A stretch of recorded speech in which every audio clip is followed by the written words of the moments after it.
বিছে যাকে বলা হয়।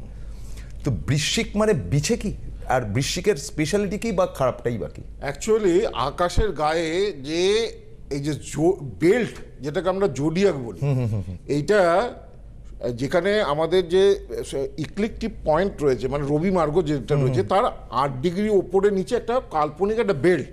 আচ্ছা, এটাই হচ্ছে রাশিচক্র। হ্যাঁ হ্যাঁ হ্যাঁ। এই বেল্টের মধ্যে যে নক্ষত্রগুলো পড়ছে সেইগুলোকে নিয়ে আমাদের জ্যোতিষের নক্ষত্রের কাজ।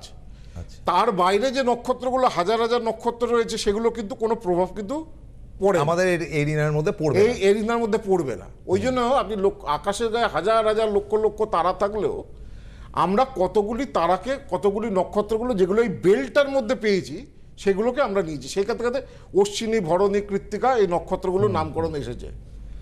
এবার কোনো অশ্বিনী নক্ষত্র মানে কখনোই একটা নক্ষত্র নয়, এটা দুটো নক্ষত্র নিয়ে গঠিত। ভরণী নক্ষত্র মানে কখনো একটা নক্ষত্র নিয়ে নয়, এটা ভরণী নক্ষত্র ভৃ ধাতু থেকে এসেছে। ভরণী নক্ষত্রের মধ্যেও দুটো নক্ষত্র রয়েছে। কৃত্তিকা নক্ষত্রের মধ্যে যেমন 6টা নক্ষত্র রয়েছে, নিয়ে কৃত্তিকা নক্ষত্রটা এসেছে।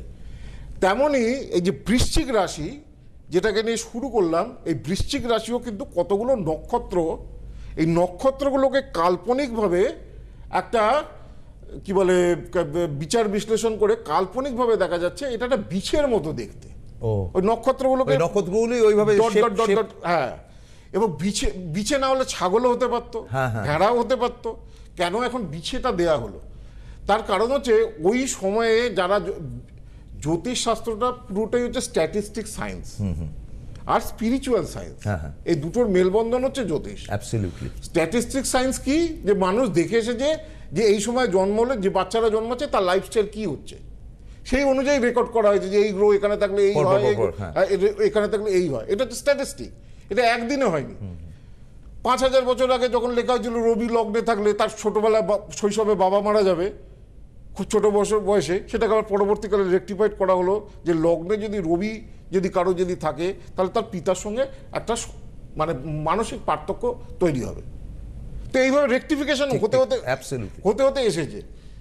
তার সঙ্গে হচ্ছে আধ্যাত্মিকতা। দেখুন, আধ্যাত্মিক আপনাকে ভালোটা করবে কে? আপনি তো একটা ডেস্টিনি নিয়ে জন্মেছেন, পূর্বজন্মের কৃত পাপ আপনি নিয়ে জন্মেছেন। গীতায় বলছে যে আমাদের আত্মা তার বিনাশ নেই।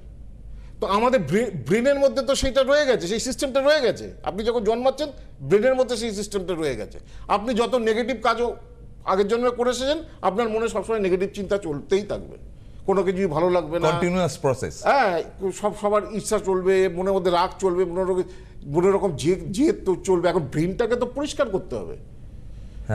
আপনার যদি মোবাইলে যদি টাওয়ার যদি ভালো না থাকে তাহলে তো আপনি তো মোবাইলে কারোর সঙ্গে কথা বলতে পারবেন না, ভালো মতো কথা বলতে গেলে কেটে যাবে। তো আপনার টিউন যদি ঠিক না থাকে, আপনার ব্রেন যদি না ঠিক না থাকে, সেই ব্রেনটা তো আপনি নিজে ঠিক করতে পারবেন, আপনি জানেন না তার প্রসেস। তার প্রসেস জানতে গেলে আপনাকে স্পিরিচুয়ালি আসতে হবে, জ্যোতিষে আসতে হবে, আমাদের কাছে আসতে হবে। পাস্ট লাইফ রিগ্রেশন আমার দ্বারা হবে না।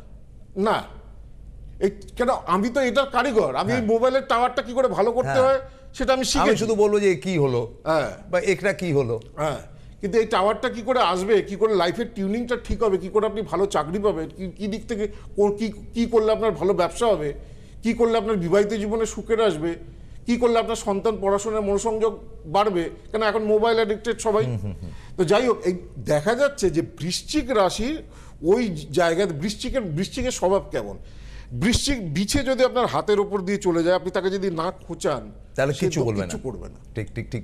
যত বিষাক্তই বিছে হোক, তাকে খোঁচালেই, তাকে সে যদি কোনোভাবে একটু খোঁচা, বা আপনি পাশ ফিরতে গিয়ে ঘুমিয়ে আছেন, পাশ ফিরতে গিয়ে সে আপনার তার লেগেছে, তখন সে কিন্তু ডংটা মারবে, মানে তার পয়জনটা কিন্তু প্রয়োগ করবে।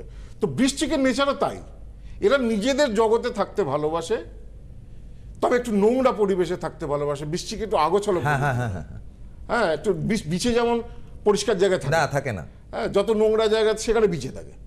তো নোংরা জায়গায় একটু আগোছালো প্রকৃতির হয়, প্রচন্ড প্রতিহিংসা পরায়ণ বৃশ্চিক রাশি।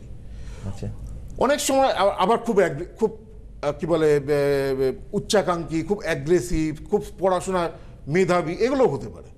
কিন্তু বৃশ্চিক রাশিটা ভালো হলে ভালো, কিন্তু মন্দ হলে খুব মন্দ। কেন, যত রকম নেশা ভান করা, ক্রিমিনালস, তারপরে ক্রিমিনাল মাইন্ড, তারপর সেক্সুয়ালি পারভার্টেড, এই যে জিনিসগুলো, এগুলো সবই আর থাকে নেগেটিভ বৃশ্চিকের মধ্যে। যত রকম কি বলে আজে বাজে যৌন সম্পর্ক, যাকে যদি, এবং খুব বৃশ্চিক যদি খারাপ হয় খুব ঈর্ষাপ্রবণ হয়, খতম করে দাও ওকে। হ্যাঁ, কারো ভালো দেখতে পারে না, কারো কিছু ভালো শুনলে সেই ভালোটা সে নিতে পারে না। আবার বৃশ্চিক যদি ভালো থাকে তার মধ্যে ক্রিয়েটিভিটি থাকবে, নতুনত্ব থাকবে, ইত্যাদি ইত্যাদি। তো এটা হচ্ছে বৃশ্চিক রাশি। এর মধ্যে 3টে নক্ষত্র রয়েছে। একটা নক্ষত্রের নাম হচ্ছে বিশাখা। আচ্ছা, বিশাখা, তার পাশে আছে অনুরাধা। অনুরাধা মানে রাধার অনুগামী, আর বিশাখাকে বলা হয় রাধা। তো বিশাখা নক্ষত্রের মধ্যে রাধার ক্যারেক্টার রয়েছে।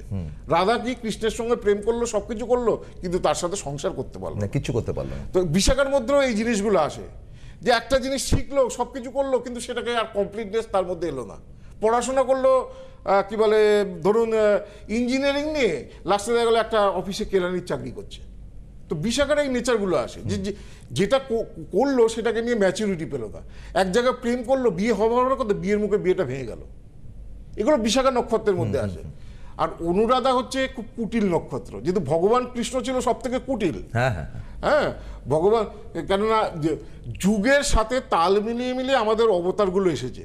ভগবান রামচন্দ্রের সময় সে একরকম, ঠিক। ভগবান রামচন্দ্র কিন্তু কুটিল ছিল না, কিন্তু যুগের পরিবর্তে যখন মানুষ কুটিল হতে আরম্ভ করলো, জটিল হতে আরম্ভ করলো, সেই মানুষকে সঠিক শিক্ষা দিতে ভগবান কৃষ্ণের অবতার হলো। অর্থাৎ যেমন আমরা একটা সময় পেপারে অ্যাড হতো, তারপরে সিটিভিএনে এলাম, তো যুগের সাথে সাথে তাল মিলে। আর এখন কি হচ্ছে, এখন সোশ্যাল নেটওয়ার্ক। তো আপনি যদি যুগের সাথে সাথে তাল না মেলাতে পারেন, তাহলে আপনি টিকতে পারবেন না কোনো জায়গায়। অ্যাবসলিউট। হ্যাঁ।